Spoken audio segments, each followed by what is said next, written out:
السلام عليكم ورحمة الله وبركاته. ازيكم يا حبايب قلبي؟ عاملين ايه؟ يا رب دايما تكونوا في اتم صحة وفي احسن حال. روتين جديد ويوم جديد مليان برضا الرحمن، ربنا يرضى عنا وعنكم، اللهم امين. زي ما اتفقنا ان احنا كل فيديو من فيديوهاتنا هنعمل حاجة من تجهيزات رمضان. كل سنة وانتم طيبين، رمضان خلاص على الابواب. اللهم بلغنا رمضان لا فاقدين ولا مفقودين، ويا رب يجعله شهر سعيد عليكم جميعا، اللهم امين. احنا النهاردة هنعمل ايه؟ هنعمل عجينة الطعمية. زي ما اتفقنا الحاجة اللي احنا بنعملها بتوفر علينا وقت ومجهود طول الشهر. فاحنا هنعمل ايه؟ انا كنت جايبة كيلو من الفول المدشوش. لو انتوا فاكرين انا كنت جايباه من مشتريات السوق. في الحقيقة كنت جايباه معايا هنا عند ماما، فقلت بقى اعمله هنا بالمرة وانا موجودة في اليومين اللي انا قاعدة عندها فيهم. فجبت بقى كيلو الفول كده ومسكته غسلته كويس ونقعته طبعا قبلها بيوم. يعني كنت نقعاه من بالليل. قمت الصبح طبعا غيرت عليه المية وغسلته تاني كويس جدا، لانه طبعا بيبقى المية بتاعته معكرة. فمسكته وغسلته زي ما قلت لكم. معايا هنا 4 بصلات، معايا هنا ربطة من الكزبرة وربطة من الشبت وربطتين من الكرات المصري، معايا هنا 4 قرون من الفلفل الاخضر. ولو انت عندك شطة وعايزة تحطيها حسب الرغبة، لان طبعا انتوا عارفين ان انا معايا بنت صغيرة وهي بتحب الطعمية جدا، فانا مرضتش بصراحة احط شطة، فانا اكتفيت بالفلفل بس اللي انا حطيته. ومعايا هنا كمان راس من الثوم. هبتدي بقى احط بقى كل الخضار بتاعي على الفول. طبعا اول حاجة عملتها خرطتها هي البصل، ابتديت بقى حلقته طرنشات كده زي ما انتوا شايفين. وكمان هبتدي بقى اخرط الخضار بتاعي وكمان الفلفل الاخضر وكمان راس الثوم. وهبتدي طبعا الطعمية بتاعتي لسه هتتفرم. في الحقيقة أنا ما عنديش كبة وماما كمان ما عندهاش. أنا كنت ناوية أعملها لكم في المكنة بتاعة الطعمية، بس للأسف بتاعة ماما الإيد بتاعتها اتكسرت وكده، فأنا معرفتش أعمل. فأنا هبعتها المحل جنبي، يعني محل بيعمل فول وطعمية وكده، وهو بيفرم الطعمية. فأنا هبعتها إن شاء الله في المحل اللي أنا اللي جنبي هطحنها فيه أو هفرمها فيه. زي ما انتوا شايفين بقى ابتديت بقى اخرط الخضار بتاعي. طبعا انا مش بخرطه ناعم قوي، يعني نص نص كده، لان طبعا هو لسه هيتفرم كله في المكنه بتاعه فرم الطعميه وكده. حاجه انت بقى هتعمليها في بيتك هتبقي ضامنه جودتها، هتفرحي اولادك بيها. وطبعا كلنا ما بنقدرش نستغنى عنها في سحور رمضان. كل سنه وانتوا طيبين. هتعملي بقى ضامنة جودتها. وبعدين انتي دلوقتي بتنزلي المحل بتشتري ب5 جنيه كمية قليلة جدا جدا، ممكن ما تكفيكيش. لو انتي مثلا عدد الافراد عندك كبير فمش ممكن ما تكفيكيش، لكن انتي هتعمليها في البيت، هتعملي الكمية اللي انتي عايزاها.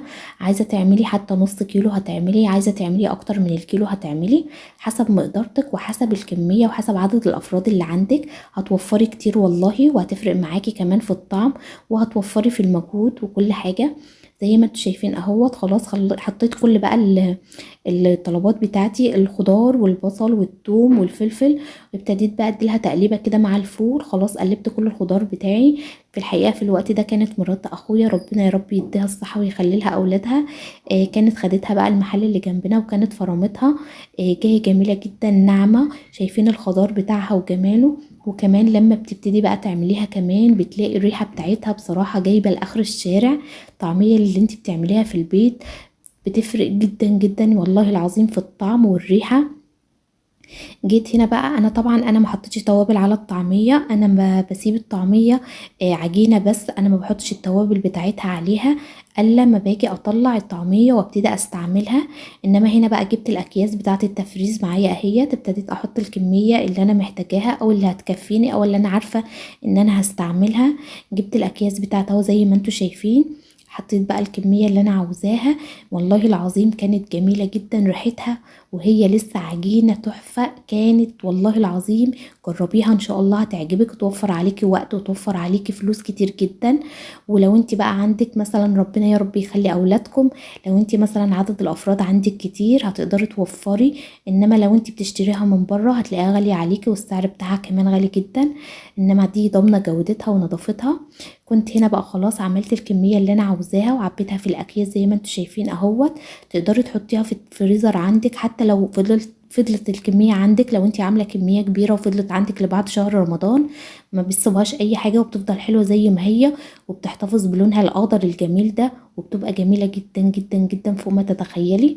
طعم وريحة. جيت هنا بقى كنت خلصت، ابتديت بقى اشيل الزيادات بتاعه الاكياس، لان بصراحه ما لقيتش اكياس اصغر من كده، فشلت بقى الزيادات كده عشان ما تاخدش معايا مساحه في الفريزر معايا. زي ما انتم شايفين اهوت، توفر عليكي جدا وتوفر عليكي وقت ومجهود، وكفايه الطعم والريحه والجمال بتاعتها.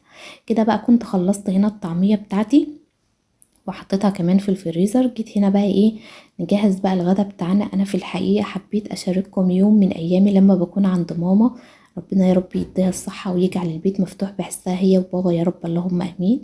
هنعمل ايه النهارده؟ في الحقيقه ماما كانت مطلعه لي دكر بط يعني، وقلت بقى كده اعمله. طبعا انتوا متعودين معايا ان انا ما بعملش البط بتاعي غير بالمرتة او بالبصل، زي ما انتوا هتشوفوا معايا دلوقتي. انا معايا كميه من البصل حسب البط معاكي، يعني انت لو عندك مثلا مساحه البط او كميه البط قليله حسب ما انت عايزه وحسب احتياجك. انا بصراحه دايما بقدر الكميه على البط اللي موجود معايا. جبت بقى زي ما قلت لكم هنا كميه من البصل وقشرتها، وابتديت بقى اخرطها ناعم كده. صدقوني المرتة دي حلوة جدا يا بنات، طعم وريحة وبتدي نكهة كويسة جدا للبط. واولادنا احنا بصراحة كاحنا يعني اولادنا ما بيحبوش ياكلوا البط من غيرها، متعودين دايما خلاص بط يبقى بالمرتة، ولو عملناه من غير مرتة في يوم بيغضبوا عليهم وما بيرضوش ياكلوه. آه فانا دلوقتي هخرط البصل بتاعي كده، وهبتدي بقى احط عليه التوابل بتاعته اللي هتديله النكهة والطعم اللي هيخلي البط بتاعنا بقى ايه، حاجة كده فاخر من الاخر زي ما بيقولوا. خلصت بقى البصل بتاعي، وجيت هنا حطيت بقى معلقة كبيرة من الملح، معلقة كبيرة من الكمون، ونص معلقة صغيرة من الفلفل الأسمر، ومعايا هنا كمان ورقة من الماجي. هبتدي بقى اديلها دعكة حلوة كده، هبتدي يعني ايه زي هدبل البصل تحت ايدي كده. كانت امي تقول المرتة ما بتبقاش حلوة غير لما تحس ان البصل جاب مية تحت ايدك كده، يعني بتمرطيه مرطة حلوة كده.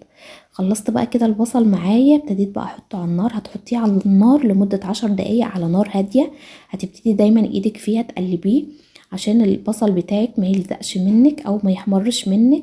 هنا خلاص كانت المرتة بتاعتي استوت. جيت هنا طبعا انا طبعا محضره جنبي، لو انتوا شايفين على الترابيزه معايا ابره اللي انا دايما بستعملها في المطبخ، عاملاها مخصوص طبعا لو عندي بط او عندي فراخ وعايزها احشيها زي ما انتوا شايفين كده. هبتدي بقى احشي القلب بتاع الدكر بتاعي بالمرتة بتاعتي زي ما انتوا شايفين. زي ما بقول لكم يا حبايب قلبي جربوها هتعجبكم جدا.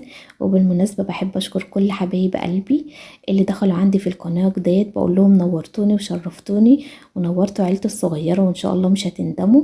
ولو انت اول مره تشوفيني انزلي يلا اضغطي على كلمه اشتراك اللي تحت الفيديو ونوريني، خدي لك لفه كده في القناه بتاعتي، وانا واثقه ان شاء الله ان القناه بتاعتي هتعجبك. وبقول بقى للمتابعين بتوعي حبايب قلبي ربنا يخليكم ليا وما يحرمنيش منكم ابدا، ويدومكم دايما نعمه في حياتي. وبشكركم على التعليقات اللي بتفرحني وبتكبر بخاطري، ربنا يكبر بخاطركم زي ما انتوا بتسعدوني دايما وبتكبروا بخاطري وبتفرحوني بتعليقاتكم الجميله اللي بتشجعني دايما وبتديني طاقه وبتخليني ان انا والله العظيم اسعد واحده في الدنيا. في الحقيقه انا ما كنتش اقدر اعيش من غير تعليقاتكم الحلوه، ربنا يخليكم ليا يا رب وما تحرمش منكم ابدا. خلاص خلصنا بقى حشو الدكر البط بتاعنا، خلاص حشيناه بالمرتة كله. زي ما قلت لكم انا جايبه الخيط والابره اللي انا مخصصاها مخصوص للمطبخ، اللي انا دايما بستعملها في لما بكون هحشي بط او فراخ او اي حاجه.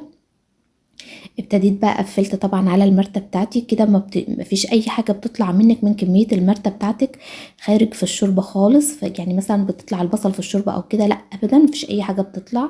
جيت هنا بقى اتنقلت على البوتاجاز، معايا حلة على النار مفيهاش اي حاجة من الدهون. طبعا البط دايما زي ما احنا متعودين بيبقى فيه كمية من الدهون، فطبعا انا ما حطيتش اي حاجة ولا سمنة ولا زيت ولا اي حاجة. ابتديت بقى انزل كده ببصلاية حلوة قطعتها 4 تربع، ومعايا هنا طماطم معصورة في الخلاط، معايا هنا بقى معلقة كبيرة من الملح. ابتدي بقى تبلي التتبيلة اللي انت عاوزاها، بهاراتك اللي انت عايزة تحطيها حطيها. معايا فلفل اسمر، معايا مستكة، ومعايا كمان حبهان، وهحط هنا كمان ورقتين من ورق اللوري زي ما انتوا شايفين اهو. بهاراتك بقى اللي انت عايزه تستعمليها ابدعي بقى زي ما تحبي وزي ما بتحبي دايما يكون في اكلك الطعم. معايا هنا كمان ورقه من الماجي نزلت بيها. خلاص بقى كده تبلنا البطه بتاعتنا، وهنبتدي بقى خلاص نغطي عليها وهنسيبها بقى ايه تتشوح. كل ما كده بنقلب بقى الايه دكر البط بتاعنا على جميع الجوانب عشان ياخد التشويحه بتاعته. شايفين الجمال بتاعه وهو في قلب الطماطم. جينا بقى هنا خلاص قلنا بقى ايه نعمل كمان صينيه بطاطس بالكوسه كده ون ايه ونحطها في الفرن كده ونديلها الطعم والريحه الجميله. معايا هنا بصلتين كبار، معايا هنا 4 قرون من الفلفل. طبعا كانت ماما ربنا يديها الصحة يا رب كانت بتقطع لي مثلا الخضار، كانت بتعمل لي الطماطم، يعني على ايه، على ما نخلص حاجة كانت بتساعدني بصراحة. ربنا يا رب يخليها لنا يا رب وما يحرمنيش منها ابدا. جيت بقى هنا قطعت البصل بتاعي حلقات، وكمان الفلفل، وكمان هنا معايا حوالي 7 8 فصوص من الثوم، كنت دقاهم لان بحب دايما الثوم في صينية البطاطس، بيديلها نكهة حلوة قوي قوي. هتبل بقى البصل بتاعي، معايا معلقة كبيرة من الكمون، معايا نص معلقة من الفلفل، ومعايا هنا معلقة من الملح، ومعايا ورقة من الماجي، وكمان كنت حطيت معلقة من بهارات المشكلة. كمان هنا هنبتدي بقى ايه، ادي بقى كمان للبصلة بتاعتي دعكة. انا هعمل البطاطس بتاعتي يا حبايب قلبي ني في ني، يعني مش هتبلها على البوتاجاز ولا حاجة. نزلت طبعا بالطماطم بتاعتي زي ما انتوا شايفين. كمان هبتدي بقى احط ايه حوالي نص كوباية من المية زي ما انتوا شايفين، وهنزل كمان بالبطاطس والكوسه بتاعتي. جربوا صينيه البطاطس ومعاها الكوسه يا بنات، والله العظيم هتحبوها جدا جدا. طعم جميل قوي، الكوسه بتدي نكهه لصينيه البطاطس وبتبقى جميله قوي. اديتها بقى تقليبه كده، وكمان نزلت عليها بحوالي معلقتين 3 من الزيت على الوش كده. هبتدي بقى انقلها على النار على طول. جيت هنا طبعا كان دكر البط خلاص بتاعي خلاص اتشوح، نزلت عليه بالمرقه زي ما انتوا شايفين اهوت، زي ما انتوا شايفين. وجيت هنا خلاص كمان صينيه البطاطس بتاعتي كانت غليت على النار، شايفين الجمال بتاعها. قلت بقى هنا خلاص انزل بقى ايه اولع على الرز بتاعي كده. انا كنت غسلاه ونقعاه زي ما انتم متعودين معايا في بيتي، حتى انا بحب دايما اغسل الرز بتاعي وبنقعه قبل ما اولع عليه. جيت هنا بقى الحله بتاعتي على النار، نزلت عليها بحوالي 4 أو 5 معالق من الزيت، وطبعا كميه الملح اللي انا عايزاها بتاعه الرز بتاعي على قد مقدار الرز. ونزلت ابتديت بقى انزل بالرز بتاعي طبعا بعد ما الزيت بتاعي خلاص اتقدح. خلاص ظبطت القعد بتاع الرز، وهسيبته بقى ايه اهد عليه كده واسيبه يستوي على نار هاديه. كنت طلعت بقى في الحقيقه هنا على السطوح، ابتديت بقى ايه احمر صينيه البطاطس بتاعتي. انا من هواة ان انا احط دايما صينيه البطاطس في الفرن بعد ما اعملها، تديلها نكهه الفرن كده وجمالها. معايا هنا كمان دكر البط خلاص كان استوى، حطيته كمان في الفرن بعد صينيه البطاطس زي ما انتوا شايفين الجمال بتاعه. طبعا انا ببتدي اقلبه بقى كده واحده واحده زي ما انتوا شايفين الجمال اهو، الله على الجمال. هنيجي هنا بقى نحضر الغدا بتاعنا. يومنا كان جميل وروتيننا والله العظيم يا رب يعجبكم والله العظيم. انا في الحقيقة بحب اعمل كل حاجة تساعدكم وكل حاجة تحبوها، واتمنى من اي حد يطلب مني اي شيء ان انا اعمله على القناة يقول لي، واللي عنده افكار يعرفها لي. واتمنى يا رب دايما وجودكم في قناتي وفي حياتي، وربنا يخليكم ليا، ويا رب دايما دايما اكون ضيفة خفيفة عليكم. وكده كان الغدا بتاعنا خلاص خلص. ادي دكر البط بتاعنا خلاص بعد ما استوى وحمرناه، وادي صينيه البطاطس، وادي المرتة بتاعتنا، كمان الشوربه والرز بتاعنا. يا رب زي ما قلت لكم اكون ضيفه خفيفه عليكم، وفيديوهاتي دايما تعجبكم وما تحرمش منكم ابدا.